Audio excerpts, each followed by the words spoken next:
nga ba mag-apply ng SSS number? Online lang para sa mga kababayan nating OFW or nasa ibang bansa na. By the way, kung first time mo sa channel na to and gusto mo pa ng mga online tutorial videos katulad nito, please click the subscribe button. Dito sa purpose of registration sa SSS, pipiliin natin yung dahilan kung bakit tayo nag-a-apply ng SSS number. At dito, kung sakali nag-a-apply pa lang ng trabaho, for employment yung pipiliin, self-employed kung sakali may sariling negosyo, or professional, at para sa kababayan natin nasa ibang bansa, pwedeng piliin ang overseas Filipino worker, kung saan sinasabi dito na Filipino dapat siya at nagkatrabaho sa ibang bansa. Kapag ganyan ang pipiliin, ilalagay nyo dito kung saang bansa magkatrabaho. Halimbawa, sa Canada, piliin lang yan at ilagay dito yung estimated na monthly income. Lagay natin, kunwari, ganito yung amount. At ngayon, pag-usapan natin yung buong proseso sa pag-apply ng SSS number. Dito sa website nila, that's sss.gov.ph, na pwedeng i-access sa cellphone or computer mo, hanapin lang itong apply for SSS number online. I-click lang tong start or pwede nyo munang i-review yung mga requirements. Ito yon. And i-highlight ko lang din na kahit wala muna kayong mga requirements, pwede naman makakuha ng SSS number. Pero kung sakaling gusto nyo na itong i-upload kaagad, pwede rin naman, later may option para dyan, at may option din na wag muna itong i-upload. So click muna natin itong start at mag-fill up muna tayo ng form. Pwedeng complete name, last name, or first name only, especially kung yun yung nakalagay sa birth certificate ninyo, kung yun man yung ipapasa, or kung meron kayong ID, at kung ano man yung information na nandun, yun yung ilalagay natin dito. So ito yung halimbawa, and then yung suffix naman, kung sakaling wala niyan, wag na lang to pindutin. Ang halimbawa ng suffix ay yung the first, second, the third, or yung junior, senior. Kung sakaling na-click nyo na, para bumalik sa dati, click nyo lang tong select suffix. And then yung birthday, buwan muna, yung araw at yung taon, ilagay ang email address kasi ito yung pinaka-importante sa pag-apply sa SSS number dahil ipapadala nila yung link para makapagpatuloy sa mga next step. I-check lang tong I'm not a robot, just in case na mag-pop up ito, piliin lang yung picture na hinihingi. Katulad nito, bicycle, so click natin yung bicycle at click verify. Pero may mga pagkakataon na wala nang ganito, instead kapag kinlik nyo tong box na to, itong check na agad yung magpapakita. Click natin tong I certify and then click submit. Ito yung sinasabi ko na magpapadala ng link via email at ganito yung pinaka-magiging itsura niya. Click lang natin to at fill upan yung mga information na nakikita natin dito. Yung mga required may red asterisk pero may iba na kahit walang asterisk required din katulad ng mother's maiden name. Yung mother's maiden name, pangalan ng nanay natin ng dalaga pa, so una yung apelido, pangalan at middle name naman. TIN number, hindi required. Cellphone number, ilagay na rin natin. Telephone number, hindi required. Yung email address, meron ng information kasi nilagay na natin to sa form kanina. Home address naman, importante to lalo kung sa future mag-a-apply kayo ng loan, katulad ng emergency loan or calamity loan. Yung calamity loan kasi dinedeclare yan per area or per city. So kung ano man yung home address na nakalagay dito, yun yung magiging basis kung qualified ba kayo sa loan na ina-apply ninyo. For Metro Manila, pipiliin nyo yung city. For province naman, dito sa bandang gilid, yung probinsya. Katulad niyan, piliin lang natin at ilagay na rin yung buong address. Dito na papasok yung sa purpose of registration na pinakita natin, which is pipiliin natin yung sa OFW.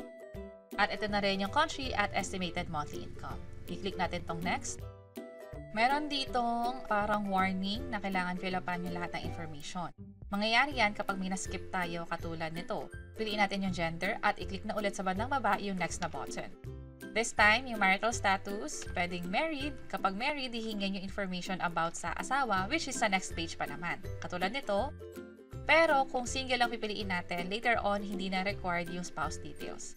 Nationality by default, Filipino yung nakalagay. Religion, piliin lang dito. Pero kung wala, click yung other at i-type yung religion. Pero sa atin, Christian yung ilalagay ko.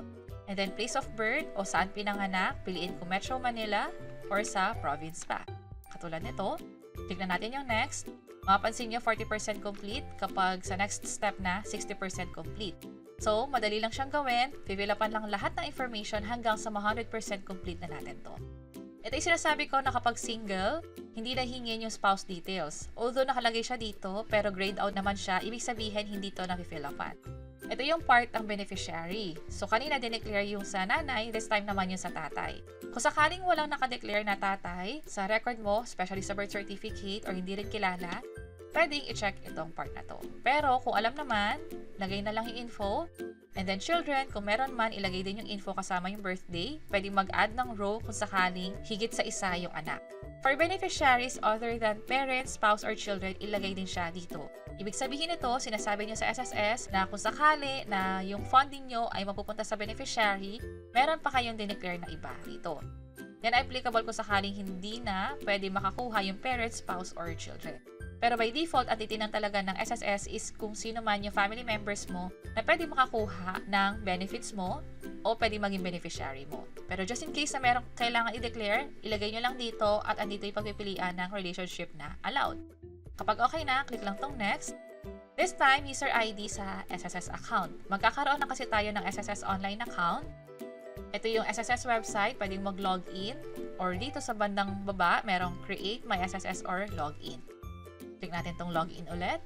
At merong user ID dito. Kapag in-enter natin yung user ID at password, pwede nang makapasok sa SSS online account natin.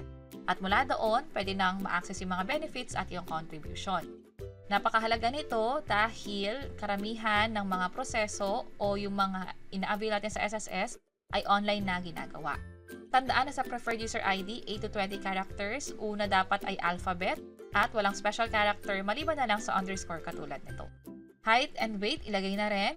For UMID card application, sa ngayon wala siya, pero by the time na pinapanood nyo to, kung sakaling may hinihingi mang form dito or information from you, fill upan nyo na rin para meron na rin kayong ID. Yung SSS Pay Card, hiwalay ito na application. Sa loob siya ng SSS online account kapag natapos na natin tong buong proseso. Which is, kung interesado kayo, pwede nyo i-check yung hiwalay na video ng ginawa namin tungkol dyan. Click natin tong next. At 90% complete. So, i-review na lang natin to. Make sure na tama lahat ng info. At mag-scroll down sa bandang baba. Makikita ninyo yung iba pang information katulad ng user ID nyo din, yung purpose of application. Dito, pwede na tayong mag-generate ng SSS number. Kung sakaling kailangan i-edit, ito yung perfect time or ito lang yung time na pwedeng gawin yon. Click lang yung previews at mapupunta sa mga previous pages para pwede pa siyang ma-edit. Pero kapag okay na, tama na lahat ng info, tama yung spelling, click natin tong generate SSS number. At may warning ulit na hindi na pwedeng i-update yung information kapag nag-proceed tayo sa pag-generate. Click natin yung yes kung na-double check na natin lahat. This time, 95% complete na, pwede nang i-upload yung mga documents. Kapag kinlink nyo itong birth certificate, pwede na kayong mag-upload ng birth certificate. O, yung iba pa dito, depende kung saan siya pasok. Halimbawa, baptismal yung meron kayo at driver's license. Ito yung piliin ninyo. Pero kung wala, halimbawa, birth certificate na anak or ATM card, ito naman yung piliin ninyo. Pero kung sakaling ayaw nyo muna mag-upload ngayon, gusto nyo muna yung SSS number, pwede rin naman, i-click nyo lang itong submit at ito na agad yung magpapakita. Meron ditong voluntary pension booster, pwede nyo itong piliin kung sakali na gusto nyong palakihin pa yung pension nyo kapag nag-retire na kayo.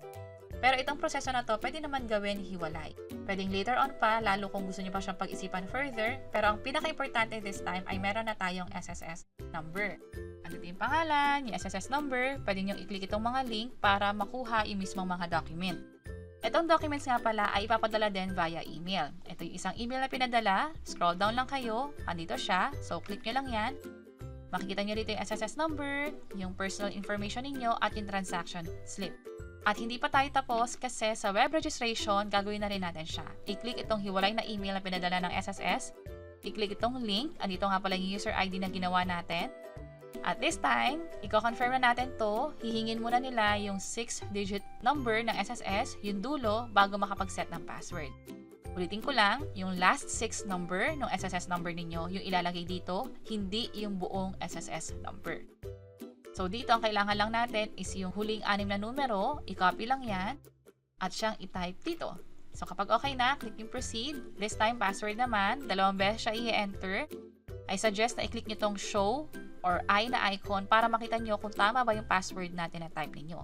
Kapag nag-check, ibig sabihin nag-match na, click na natin tong set password at meron na tayong SSS online account.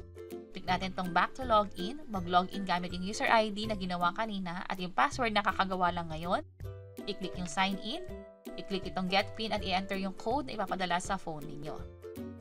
Ito na yung SSS online account. Pwede nyo i-check yung member information, yung contribution ninyo, especially kung naguhulog kayo online or nagpapabayad kayo sa mga remittances. Pwede nyo malaman kung pumapasok ba talaga yung hinulog ninyo sa mismong SSS account ninyo.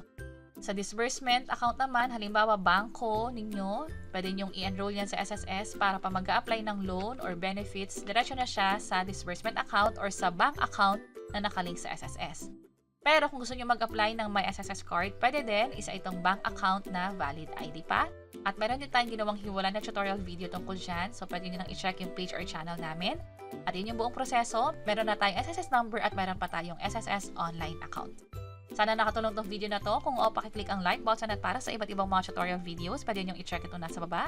Sana makatulong. See you sa next videos!